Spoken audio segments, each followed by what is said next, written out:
So, we are in the series of lesson ng pag-aaral patungkol sa mga sulat ni Apostle Paul. And just like what I mentioned last week, we're going to have a little bit of recitation, okay?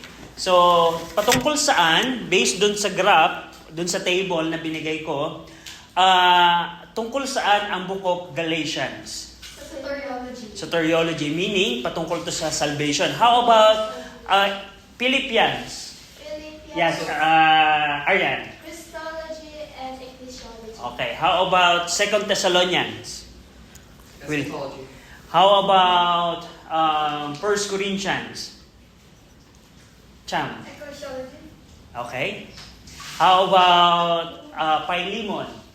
Joe. Christology. Yeah. How about Titus? Ecclesiology. Ecclesiology. So, how about 2 Timothy? Mikey? Ecclesiology. Ecclesiology. How about 1 Thessalonians? Jessica? 1 Thessalonians? Joe? It's the book eschatology. Okay, so very good. So, good job for that. Now, today, we're going to start to study the book of Galatians. So, as we're studying the Pauline epistles, unang pag-aaralan nating libro ni Apostle Paul ay ang book of Galatians. So, ang goal ng ating pag-aaral, our goal is not really to exegesis the book of Galatians. Ibig sabihin, hindi natin iisa-isahin yung bawat verse ng Galatians because it would take us a lot of time to do that. But what we're going to do is to give an overview patungkol saan ang book of Galatians. At yan ang gagawin natin for every book of Apostle Paul. By the way, how many books Apostle have in the New Testament? Has? Go. 14. Okay, so we believe na 14 including the book of Hebrews. And ang goal natin, ang magiging goal natin dito sa pag-aaral is we're going to give overview for each of those 14 books or 14 epistles. Now, as a way of introduction, the book of Galatians was Paul first inspired writing. Ang book of Galatians, ito yung kauna-unahang sinulat ni Pablo na in-inspired ng Panginoon. By the way, what do you mean by when we say inspiration? What does it mean? Pag sinabi nating inspirasyon ng salita ng Diyos, ano ang kahulugan nito? What does inspiration means? Cham. Divine word could be? William. God breathed. Yeah, God breathed. Yeah. But what is the process of inspiration? Meaning, when we say God, this epistle was inspired by God. Yeah, God breathed. It's divine. But specifically, what does inspiration is all about? Aryan. Hindi po siya nakadepende sa understanding ng author. Tama. Pwede din yun. When we say inspiration, it means the way, it's the process the writer inscripturated the writings.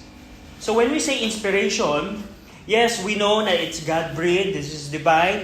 The writers didn't rely on their own. It is by the influence of the Holy Spirit. But when we say inspiration, it is how the Holy Spirit led the writer in scripture writing. Or what do you call that? In scripture writing? Is that correct? When yung pag sinabing inspiration, ito yung paraan kung paano yung banal na Espiritu ay pinangunahan ang mga writers sa pagsusulat ng original copy. So, in inspiration, I want you to remember the word autographa or autograph. Yun yung original letters or documents na sinulat ng mga writers. So, when we say inspiration, this is how the Holy Spirit led or influenced the writer in writing the autograph, the original writing. So that's inspiration. And among the all inspired writings of Apostle Paul, among 14 of them, Galatians is the very first one, which was delivered to the churches of Galatia during the decade of his missionary labor. So ang kauna-unang isinulat ni Pablo na in-inspired ng Panginoon, and when we say inspired, also, ito yung pinili ng Diyos na mapasama sa Bible. So, of course, alam natin na maraming sinulat si Pablo, pero ito ang kauna-unang isinama ng Panginoon sa kanyang salita. And that's the book of Galatians. Now, ang book of Galatians, as an overview, it was addressed to the error. Galatians was addressed to the error of what might be called Judaic heresy. Ano yung Judaic heresy? Ang Judaic heresy says that one is saved through faith and perfected by the keeping of the law. Thus, salvation is by faith plus work. Tandaan nyo, ang Galatians, ito ay sinulat ni Pablo upang banggitin or pag-usapan or i-review or itama yung error na tinatawag nating Judaic heresy. And when you say Judaic heresy, ito yung error na sinasabi nila na ang isang tao ay masisave sa pamamagitan ng pananampalataya, pero kailangan niyang gawin yung batas upang maging sakdal siya. So ang question, is that right? Now, why it's not right? Why is that right? Na, ang tanong, kailangan ba nating gawin ang batas para maligtas? Do we need to perform or do the law in order for us to get saved? No, we don't do that. And that's the problem na in-address ni Paul in the book of Galatians. Tandaan niyo yan. Book of Galatians, tungkol nga to saan? In our table? Soteriology. When we say soteriology, it's about salvation. And the book of Galatians, I want you to remember the heresy, the Judaic heresy. Ano yung Judaic heresy? Ito yung heresy na tinuturo ng iba na kailangan mo munang gawin yung batas so that you will be saved. So, tandaan nyo, salvation is by faith, not with work, without work. Pero ang Galatians, in-address to sa error na you need to have faith, at the same time, you need to have work. So Paul wrote the book of Galatians in order to address that. Now, go over in Galatians 1. Now, first question, who wrote the book of Galatians? And what is our evidence if we say if it's Paul? What is our evidence? Now, tingnan niyo yung Galatians 1:1. Galatians 1:1, sabi dito, Paul, an apostle, not of men, neither by men, but by Jesus Christ and God the Father, whom raised him from the dead. So, in verse 1 alone, it tells who was the writer. Who is the writer of the book of Galatians? Now, the way we write letters today is different from the way, tapos na, Sunday school. Yeah, I'm sorry for that. The way we write letters today is different sa pamamaraan na ginagawa ng first century. So, now, ang tanong, paano tayo magsulat today? Halimbawa, yan I think si Jessica, merong binigay na sulat. Papansin nyo, sa sulat ni Jessica, which is typical in our time, sino yung inuuna? Recipient o yung writer? Yung recipient. Halimbawa, Dear Cham. Dear Cham, ito yung binanggit ko kay Cham, regards, RJ. Pag nagsulat ka, halimbawa, to whom it may concern, Ma'am, di po ako makakapasok. Nagmamahal, Mikey. So, in our time right now, the way we write letter is sino yung nauuna? Yung recipient. But during the first century, ang nauuna laging sinusulat ay yung sino yung may akda. And dito in Ephesians 1:1, we know that it is epistle. This is a letter, personal letter ni Paul to the churches of Galatia. Binanggit niya in Galatians 1:1, we can see in Galatians 1:1 who wrote this epistle. Not only that, not only in Galatians 1:1 as an evidence that it is Pauline epistle, in Galatians 6:1 as well, Galatians 6:11 or rather, Galatians 6:11, ye see how large a letter I have written unto you with mine own hand. So, the writer, the author, who wrote the book of Galatians, he mentioned personally, he mentioned here that he personally wrote this letter by his own hand. Now dito mapapansin nyo, Paul said that he used letters with huge font size. Yung tinutukoy dito ni Pablo na isinulat niya ang sulat na ito ng malalaking letra, nagpapatungkol ito sa font size. 'Di ba? Sa Microsoft Word, pag nagsulat kayo, pwede niyo i-increase yung font. So this is what Paul was referring here. The letters of this epistle the letters are huge. Why? Do you think why? Meron kayong idea bakit? Bakit pag nagsulat si Paul, malaki yung sulat niya? Pag nagsulat ka, halimbawa, normal sulat natin, probably ganito lang yung isang letter. Pero probably si Paul, pag nagsulat, ang letter alpha, ganito kalaki. Yeah. So, do you know why? Because his eyes are, he's like going blind. Yeah. Probably during Acts 9, when the Lord Jesus Christ appeared to Paul, remember that he was blinded? And probably, it left Paul having hard difficulty to see things. So naging malabo yung mata ni Pablo. And guess what? Kung magsusulat ang isang tao na malabo ang mata, by the way, wala pang salamin nun. There's no prescription glasses those times. So Paul's eyesight is poor. And that's why he wrote it personally. And he used huge letter. Normally what Paul do is when he wrote letters, he has an assistant. Meron siyang assistant. Halimbawa, ako si Pablo. Sabihin ko, Joe, let's write a letter to the churches of Rome. What I'm going to do bilang si Pablo, Joe, isulat mo itong letter na to. And then Joe, na maayos yung kanyang mata, siya yung personal na nagsulat. Usually, merong assistant si Pablo sa pagsusulat niya ng letter. Pero sa Book of Galatians, he wrote it personally. So, Galatians 1:1 and Galatians 6:11 is our evidence that proves that Galatians is Pauline. Ito ay sinulat ni Apostle Pablo. Now, sino ngayon yung original readers? Sino yung recipient ng Book of Galatians? Now, in Galatians 1:2, go over in Galatians 1:2, and all the brethren which are with me, part pa rin yun ng writer, ng nagsulat, unto the churches of Galatia. So basically, yung Galatians 1 and 2, this is the header of the letter. What it tells is who was the writer and who was the recipient of this letter. So dun sa Galatians 1:2, manonotice ninyo doon yung churches of Galatia.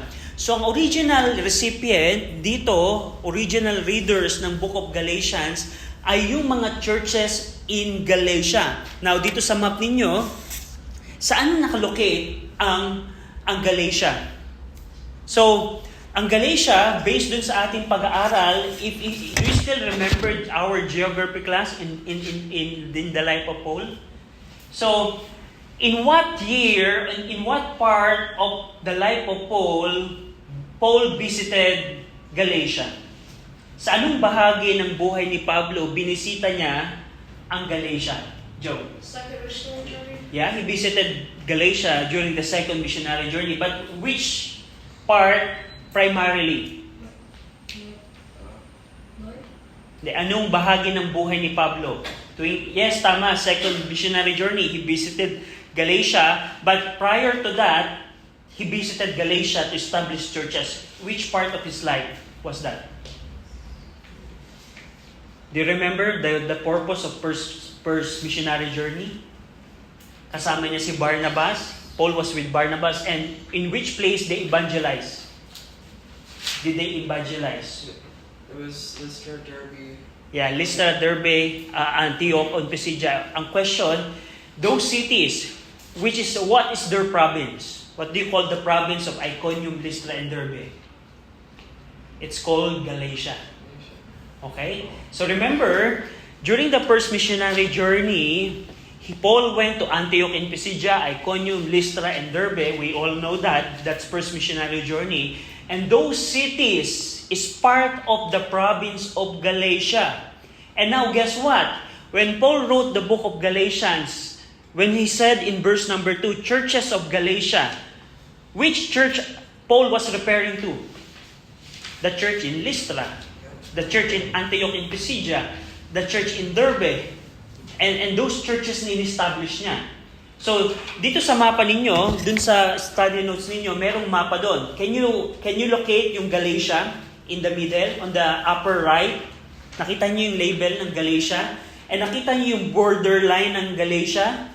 And I want you to notice that dun sa borderline, inside the borderline of Galatia, nadoon yung Antioch, nadoon yung Iconium, nadoon yung Lystra and Derbe. And those are the cities Paul visited during the first missionary journey. And we know that Paul established churches doon.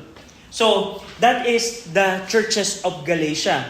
Now, with regards sa recipient ng Book of Galatia, there are two views. Meron dalawang pananaw patungkol kung sino ang tagatanggap ng Book of Galatia. Meron tinatawag na Northern Galatian view, na ang view na ito, it tells that yung sinulatan ni Pablo ay yung mga churches of Northern City, supposedly founded on Paul's second missionary journey when he passed through the northern district of Asia Minor.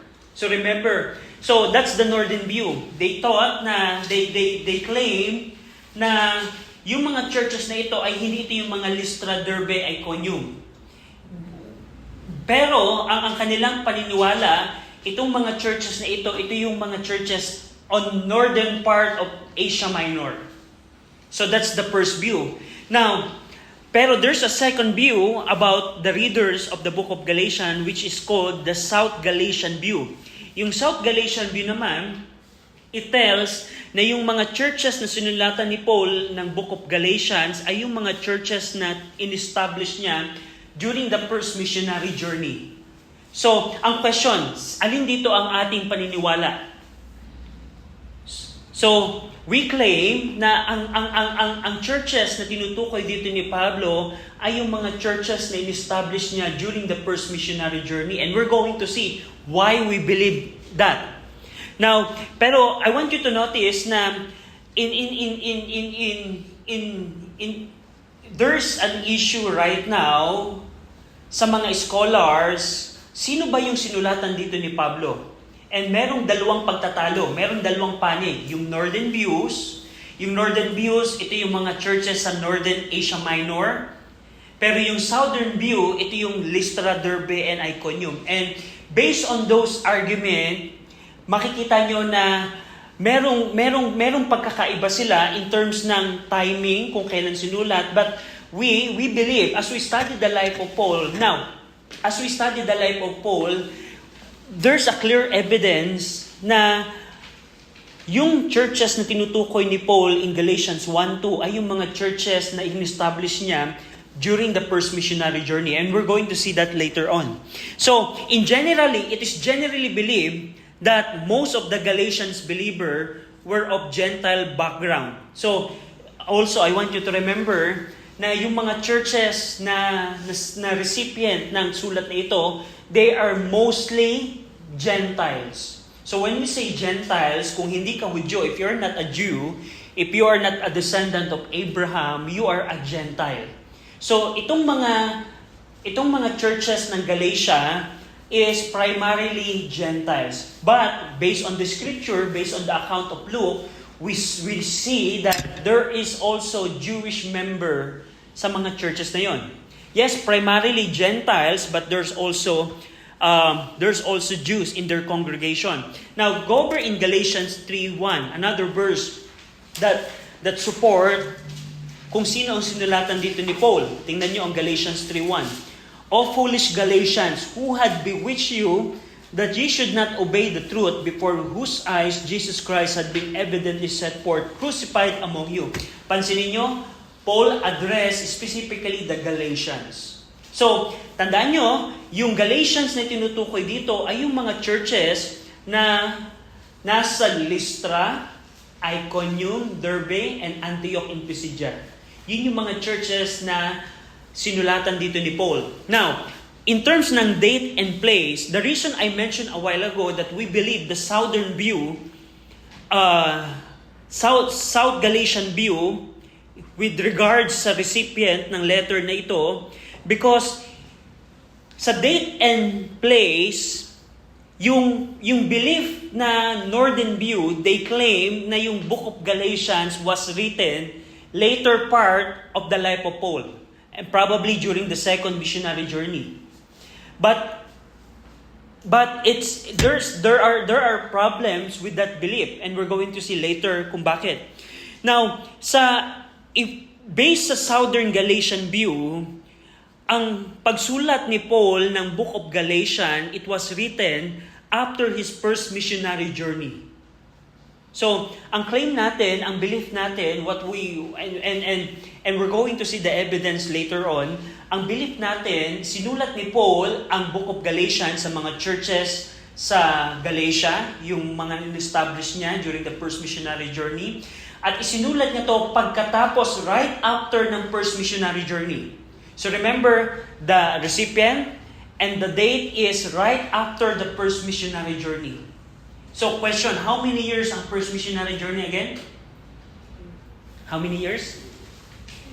3. No, it's not 3 years. First missionary journey. How many years it was? 2 years. Around 2 years in that ballpark. And right after Paul and Barnabas arrived in Antioch in Syria, Paul wrote the book of Galatians. So, tandaan niyo yan. Pagkatapos ng first missionary journey, nakabalik si Paul and Barnabas sa Antioch, and doon, isinulat ni Paul ang book of Galatians. So, Paul wrote the Galatians after his first missionary journey and before the Jerusalem Council. That's very important. Now, question. Ano ang nangyari sa Jerusalem Council in Acts 15? What they did discuss. Ito ay bahagi ng exam ninyo, and some of you, pero naging tama naman lahat. Ng chinek ko, tama na kayo lahat. Did they discuss Gnosticism? No, they didn't discuss Gnosticism. What they did discuss? Judaic heresy. And now, and this is very important. Now, take note of this. If Paul wrote the book of Galatians after Acts 15, most probably, Paul should mention the Jerusalem Council. So, the evidence that Paul didn't mention what the apostle had concluded in the Jerusalem Council, Paul never mentioned in the book of Galatians, it indicates that the book of Galatians was written prior sa Jerusalem Council. Yung katotohanan na hindi binanggit ni Paul sa kanyang sulat sa Galatians, yung desisyon ng Jerusalem Council in Acts 15, ito ay nagpapatunay na itong Book of Galatians ay nasulat prior sa Jerusalem Council. And that would contradict the Northern Galatian view. Because based on Northern Galatian view, ang Book of Galatians was written during the second missionary journey. Tapos na yung Jerusalem Council. Pero as we notice, that is a major turning around ng Judaic heresy. Kasi ang mga apostol nagsabi, hindi kailangan gawin ng mga Gentile ang batas for their salvation. Napagdesisyonan yan ni Apostle, ni Pastor James, ni Peter, ni Paul sa Jerusalem Council. But you will not see any hint of those discussion in the book of Galatians. So that's why we believe na ang book of Galatians was written after first missionary journey, before the Acts 15. So, now, if the Jerusalem Council was held in AD 49, it is fair enough to assign AD 48 sa date ng pagkakasulat ng Book of Galatians. Kung ang Jerusalem Council ay nangganap ng AD 49, pwede nating sabihin na AD 48 na isulat yung Book of Galatians. So in terms ng place, Paul may have written the letter in Antioch of Syria, yung kanyang sending church, or probably in Jerusalem, or somewhere between the two cities. So, in terms ng place, probably Antioch, in terms ng date, probably AD 48. So, yan yung date and place ng Book of Galatians. Do you have any question? So, tandaan nyo, sino yung recipient again ng Book of Galatians? Churches in Galatia. Yung mga, specifically, what are the cities? What are the, in which churches, in what cities these churches belong? Antioch, Lystra, Iconium, Lystra, Derbe. Okay, very important. In terms ng date, kailan to? 48 AD. O 49 AD.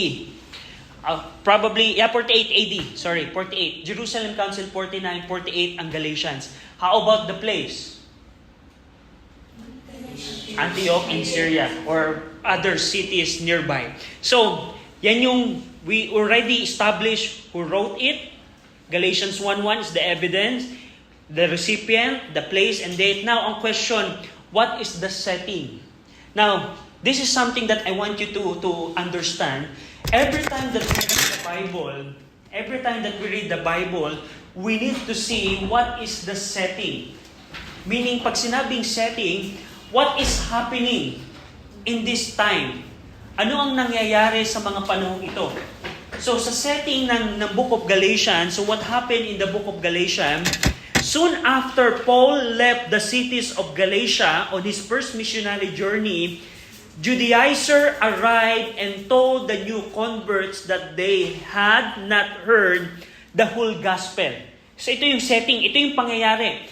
The reason Paul wrote the book of Galatians is because right after iniwan ni Pablo yung mga churches na kanyang itinayo, may mga tinatawag na Judaizer. Ito yung mga Hudyo na nag-i-influensya sa mga church. Na ang sabi nila, hindi nyo tunay na napakinggan ng Ebanghelyo. They never heard the true gospel. Tingnan nyo ang Galatians 1:6-7. Who would like to read this? Galatians 1:6-7. Cham, can you read this? Galatians 1:6-7. I marvel that ye are so soon removed from him that called you into the grace of Christ and to another gospel, which is not another, but there be some that trouble you and would pervert the gospel of Christ. So pansinin nyo, I want you to notice the word soon. I marvel that you are soon removed. So it indicates that, meaning, right after Paul left the Galatian churches, they are soon removed from the gospel Paul preached to them. And Paul said here, I marvel that you are so soon removed from him that called you into the grace of Christ unto another gospel. Yung another gospel ditong tinutukoy, ito yung Judaic heresy na ating pinag-uusapan. Sila, na-impluwensyahan sila na kailangan nilang gumawa ng batas for their salvation. So that Judaic heresy. And in verse number 7, which is not another, but there be some that trouble you. Yung some that trouble them are the Judaizer, the Jews who influence the new converts in this city, to this Gentile convert that told them, you need to follow the law. You need to be circumcised for you to get saved. So, ito yung problem nila dito. And dito, the troublemakers that are mentioned in verse 7, they thought that salvation was by faith in Christ. So that's right. Tinuro nila na ang kaligtasan ay sa pamamagitan ng pananampalataya kay Jesus Christ. But they added the participation in Jewish ceremonies such as circumcision. So for example, to illustrate you, for example, I am Apostle Paul and you are the Galatians. I went to you during my first missionary journey, I established the churches, you got saved, and you believed the Lord Jesus Christ, and I left you because I went back to Antioch. Now, Joe, as the Judaizer, come into your congregation and say, no, you need to be circumcised as well so that you get saved. Parang si Joe na para siyang Judaizer, pagkatapos ni Paul umalis, after Paul left the churches in Galatia, the Judaizer influenced the churches. They say na kailangan nyo din gawin ang ceremonial law yung mga batas ni Moses, yung circumcisions, things like that. Now, question, is that right? Do you think, do we need to follow the law so that we get saved? No, we don't need to follow the law. We need to follow the law right after we get saved. As a Christian, the law is still applicable to us, but for our salvation, we don't need the law. We just need to repent and believe the Lord Jesus Christ and we'll get saved. Pero yung mga Judaizer, pagkatapos iniwan ni Paul yung churches ng Galatia, they influenced the churches.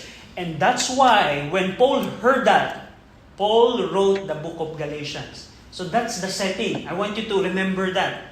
When Paul heard that, when he was in Antioch, heard that there are Judaizers influencing the new converts, he wrote the book of Galatians. So that would help you, young people, to whenever you approach the book of Galatians, for example, whenever we read a verse during the preaching from book of Galatians, we have that on mind, the setting.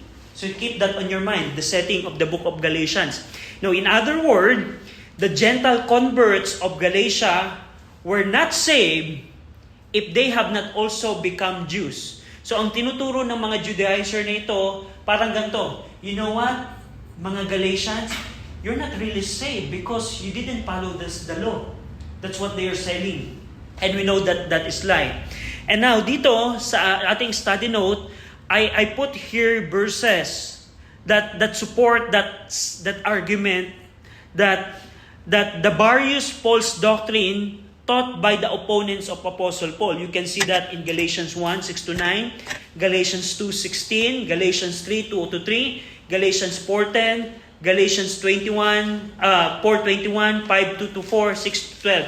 You can read that at home and you will see there what kind of teaching these Judaizers, these opponents are telling to the new converts of Galatia. So nakita natin yan.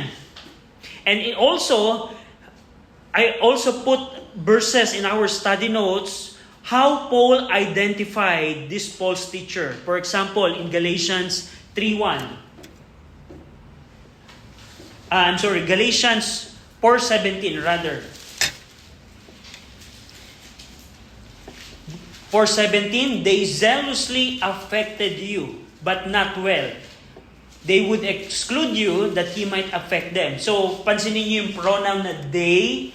Yung they na tinutukoy dito, ito yung mga Judaizer. Ito yung mga nag-influence sa mga new converts ng Galatia. They zealously affected you.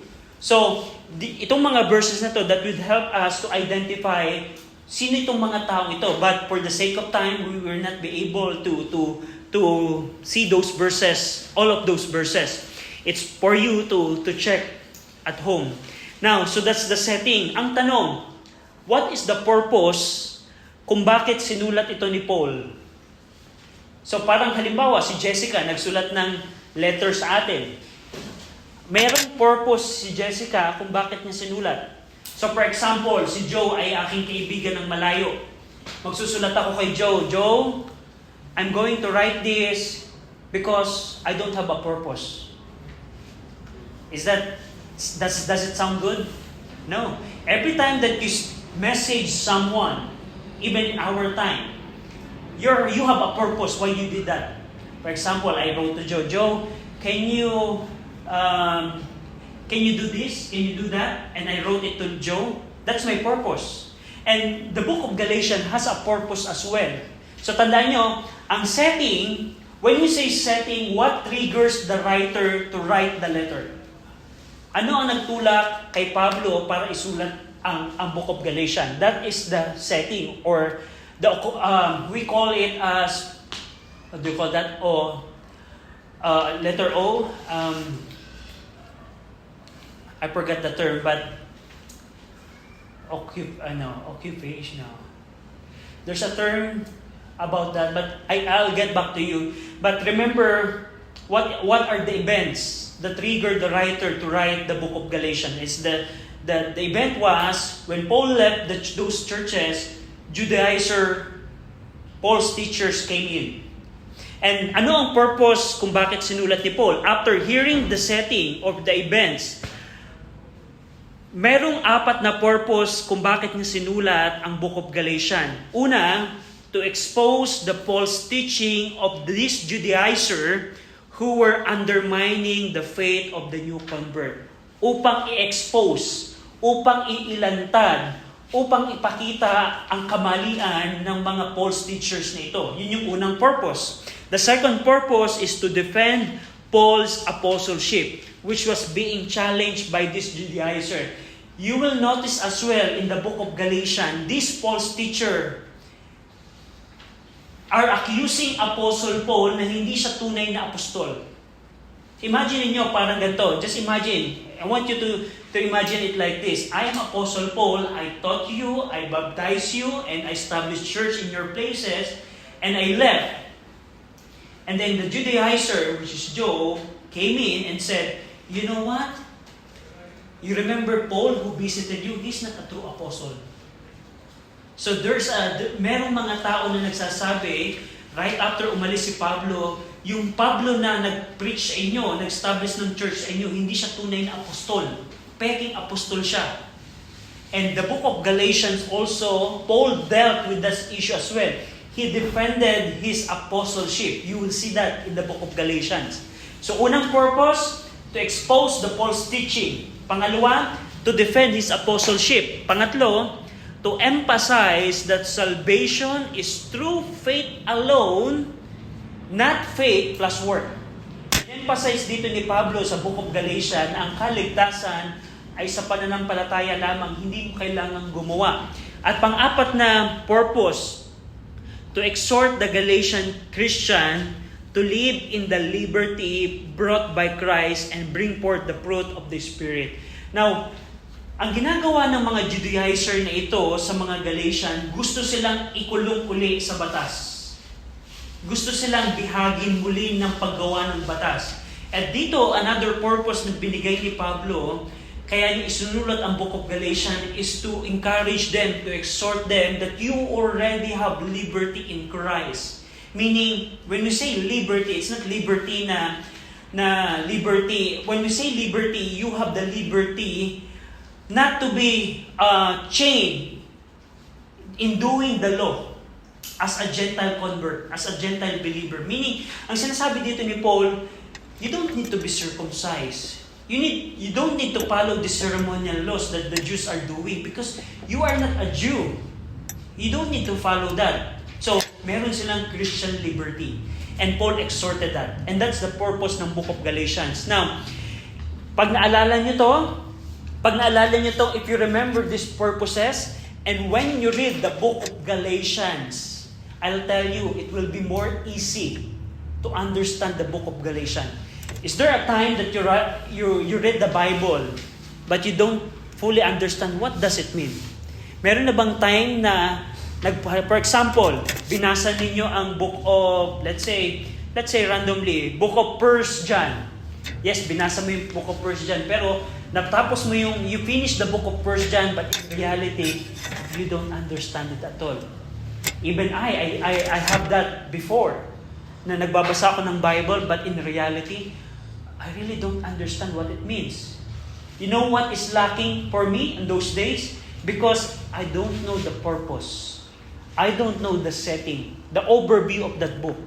So now, after knowing what triggers Paul to write the epistle, and after knowing his purpose, why he wrote those epistles, I encourage you to read the book of Galatians and you will understand, kaya pala sinabi ni Paul to. This is the reason why Paul said this and Paul said that.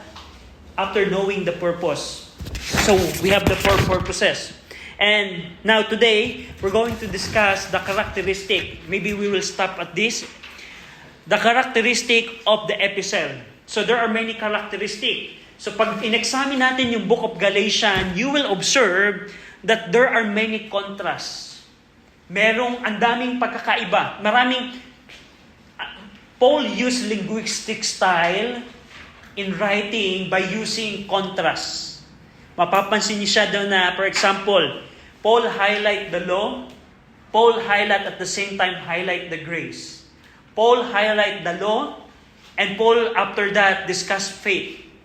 So you will see that in the book of Galatians. There are many contrasts. Pag sinabing contrast, ito yung estilo ng manunulat na gumagamit siya ng pagkakaiba. Halimbawa, I wrote, for example, kay Joe. Joe, ang pagkakaiba ng pananampalataya at biyaya, at pagkakaiba ng batas at pananampalataya ay ganito, etc. and etc. In order for Paul to further illustrate what he wants to tell, he used contrast. So for example, ano ba yung real life example? Halimbawa, if I want to discuss the result of eating fatty food all the time, I could use contrast. Halimbawa, itong tao ito, kumakain ito ng healthy foods, kaya siya malusog. Itong tao ito, as a contrast, hindi siya kumakain ng healthy food, puro fatty foods ang ginagamit niya. That's the reason why meron siyang sakit. So, in a way, Paul, in the book of Galatians, Paul used a lot of contrast. Differentiate. Differentiate. So, that is the style of Paul so that he can communicate what he wants to tell. So, he used many contrasts. Pangalawa, you will see here strong statements. And gumamit dito si Paul ng mga mabibigat na salita. Strong statement, for example, this is Galatians 3:1. Tingnan nyo to. Go over in Galatians 3:1. Galatians 3:1. Galatians 3:1. O foolish Galatians. Can you imagine those words? O foolish Galatians sa Tagalog, mga mangmang. Mga bobo. Can you imagine that from Paul? Na mga foolish, mga mangmang na mga Kristiyano. Yun yung word ni Paul dito. And very huge. Tingnan nyo ang Galatians 3:3. Are you so foolish? Mga mangmang ba kayo? Can you imagine someone told to you, are you so foolish? Mangmang ka ba? Anong mararamdaman nyo? Yeah, when someone said, Aryan, halimbawa, Aryan, mangmang ka ba? Sakit pakinggan, di ba? RJ, bobo ka ba? Sakit niyang pakinggan. Pero Paul used those words in order to correct the errors of these churches. That is a strong statement. And one thing na mapapansin nyo, the words that Paul used in the book of Galatians, he didn't use that in other epistles. For example, in the book of Ephesians, you will not see any strong statements like this. In the book of Corinthians, you will see that.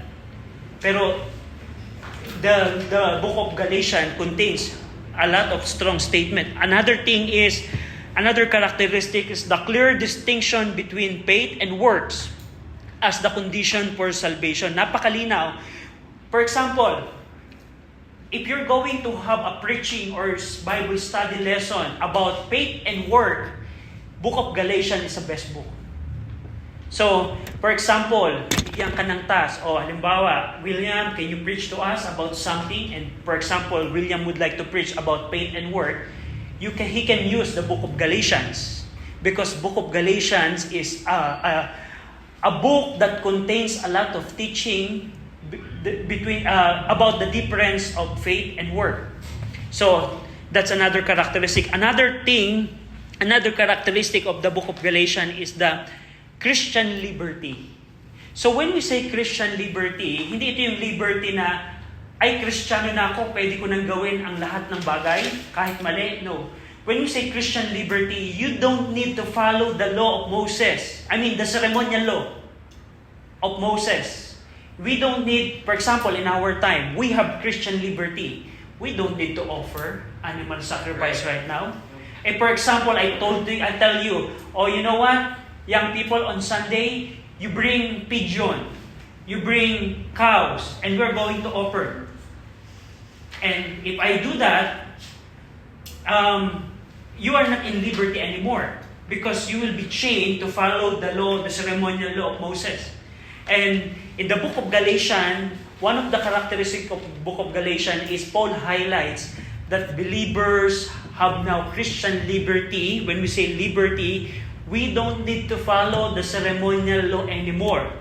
I mentioned ceremonial law because we still need to do the moral law.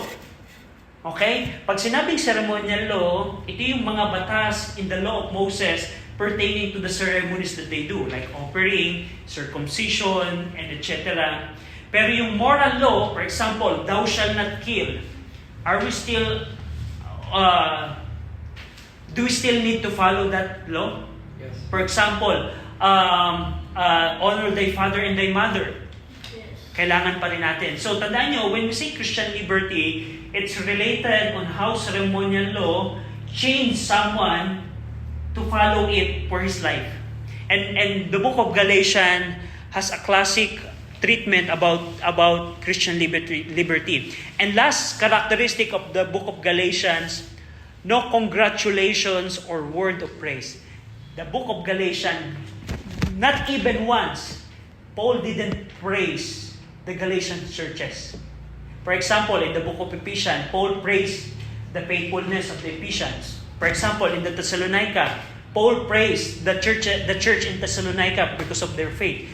But ang book of Galatians, hindi man lang pinuri ni Pablo ang mga churches na yon. So, dun yung makikita na how serious si Pablo sa kanyang pagtrato sa mga churches na ito. So, next week, we're going to continue what's the outline, the content, and some application about this.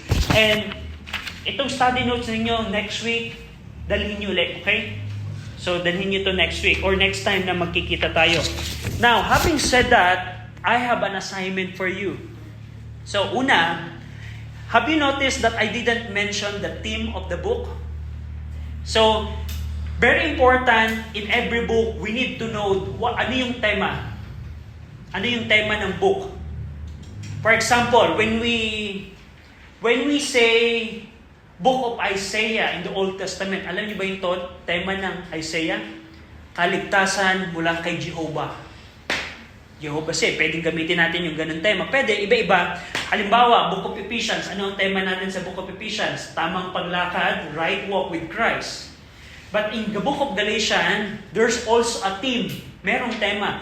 And that's for you to learn. In your own word, this is the task. This is the assignment. Have a piece of paper and you write the theme that you can put in the book of Galatians. Pag sinabing tema, when we say tema, ano yung tema ng aklat na ito? Na kumbaga, ano yung pinopokus ni Pablo sa sulat nito? When we say, for example, when we say Book of John, the Gospel of John, ang tema ni John doon, pinakita, John highlights that Christ is the Son of God. So pwede natin gawing tema ng Book of John, Christ is the Son of God. Pwede itong maging tema. At ang Book of Galatians merong tema. At ang assignment nyo, sa isang papel, by your own words, pwedeng Tagalog. You can use English or Tagalog. By your own words, write your own theme for the Book of Galatians. Ano yung pinaka-tema ng Book of Galatians? And after giving it to me, I will ask, halimbawa, next Sunday, I'll give you 2 weeks to do that. 2 weeks. After giving me a piece of paper, write your name and a theme. Yung tema, by the way, it should not be so long. Hindi nyo kailangan maging mahaba na isang paragraph, no. Even one praise, P-H-R-A-S-E, or one sentence, that is enough. Na ang tema ng Book of Galatians ay ito. Individual. By your own words. And then, after you give it to me, we will have a sharing moment wherein, for example, I'll ask, Aryan, your team is this. Why you come up with this team? So everyone with you will tell why you come up with the team. Ilang team po yung Isa lang. By your own words. Ano yung pinakatema? Base sa, and that would encourage, that would require you to read at least the book of Galatians. Kahit ano po dun sa Galatians. Parang ganito. Halimbawa, binasa ko yung sulat mo, Jessica. At base sa sulat ni Jessica, hindi ko pa nababasa. Halimbawa, base sa sulat ni Jessica, ang tema ng sulat ni Jessica ay pagpapasalamat. So, halimbawa, Jessica's letter for me is about thanksgiving. So, parang ganyan yung tema. After you read the book of Galatians, what comes to your mind about that book? So, one sentence, by your own words, you do that.